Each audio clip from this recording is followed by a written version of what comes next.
People often ask me how I got started doing what I'm doing as a chiropractor. It's almost kind of strange and bizarre to say, but I had never been to a chiropractor. My family didn't go to chiropractors. My mom had multiple sclerosis, affected her ability to walk. It was always medical doctors and drugs. So as I was thinking one day what I was going to do, I looked at my hands and thought, well, maybe I'd like to be a surgeon, but I saw my hands kind of move a little bit and I thought surgeons need to have stone cold hands, and I figured, well, I'm not going to be a surgeon with these hands. But later the idea came into mind, came from nowhere, to be a chiropractor. Now that's maybe a God moment, if you will. I don't know, because like I said, I'd never been to a chiropractor, didn't know what they did. But at that point I started to explore, well, what does a chiropractor do? And which led me eventually to go to a chiropractic college. And there I discovered principles about health and life and well-being that I had never heard before, but made a lot of sense.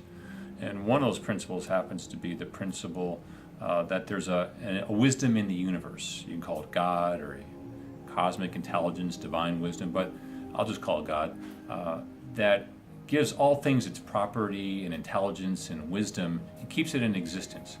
And the chiropractic college I went to was actually started by old timers, because back in the 80s, chiropractic was becoming more therapeutic or medical.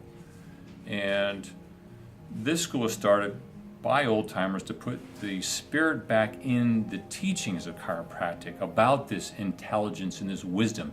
And what impressed me was the teaching that the body has wisdom and intelligence. It's trying to keep us alive and keep us well.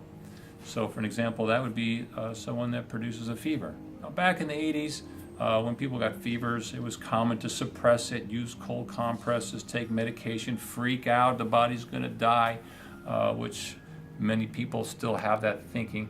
However, when you think about what is the purpose of a fever, we need to ask, why does the body produce a fever? Is it just going crazy, doesn't know what it's doing, or is there some wisdom behind it?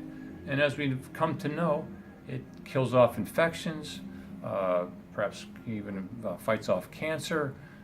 It melts toxins down in our body, and God knows we all need to detoxify in our heavily toxic world. So that's just one example. You get a cough, mucus is coming out. Everybody wants to analyze it with bugs and kill the bacteria, but maybe those bacteria are there for a reason. Maybe our bodies are toxic and they're attracting the bugs.